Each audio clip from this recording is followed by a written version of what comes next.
I replay that moment again and again, circle it like a plane in a holding pattern.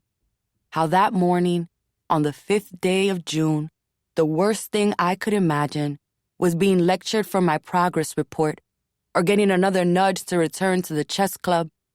I didn't know then that 3 hours before, as I'd arrived at school, before lunch or Dre or the long walk down the school hallway, the door to my old life slammed shut. When I walk into the office, Mommy is here, wearing chancletas, her hair in rollers, and that's the move that telegraphs the play. Mommy manages a nice spa uptown and says her polished appearance is advertisement. She never leaves the house anything less than Miss Universe Perfect. The principal's assistant, Miss Santos, comes from around her desk, puts an arm around my shoulders. She looks like she's been weeping.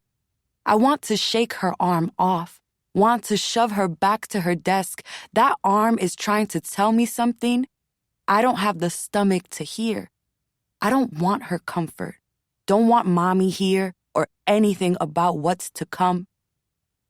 I take a breath, the way I used to before I walked into a room where every single person wanted to see me lose. Ma? When she looks at me, I notice her eyes are red and puffy, her bottom lip quivers, and she presses the tips of her fingers there as if to create a wall against the sob that threatens. She answers, "Tu papi." The flight Papi was on departs without incident on most days, I'm told. Leaves from JFK International Airport and lands in Puerto Plata in exactly 3 hours and 36 minutes. Routine, I'm told. A routine flight with the same kind of plane that flies in daily and gets a mechanical check and had a veteran pilot and should have landed fine. Mommy says the panic hit most of the waiting families at the same time.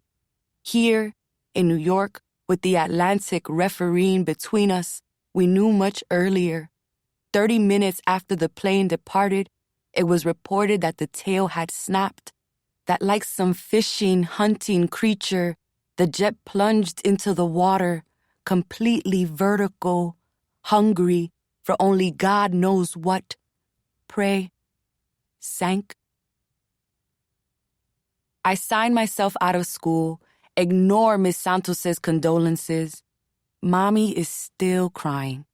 We walk to my locker. I leave my books in the cafeteria.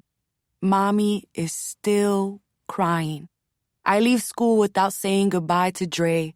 Mommy can't stop crying. Mr. Henry waves. I wave back. Outside, the day is beautiful. Mommy cries. The sun is shining, the breeze a soft touch along my face. Mommy is still crying. It's almost as if the day has forgotten it's stolen my father. Or maybe it's rejoicing at its gain. Mommy is still crying. But my eyes, they remain dry. I learned via text I am one of 4 students at school who had been called to the office because of the flight. In the neighborhood, las vecinas are on their stoops, in their batas and chancletas, everyone trying to learn what the TV may not know. Who was on the flight? Is it true everyone is dead? Was it terrorist? A conspiracy de por allá? The government? When the women call out to Mommy, she does not turn her head their way. We walk from the school to our apartment as if we are the ones who have been made ghosts.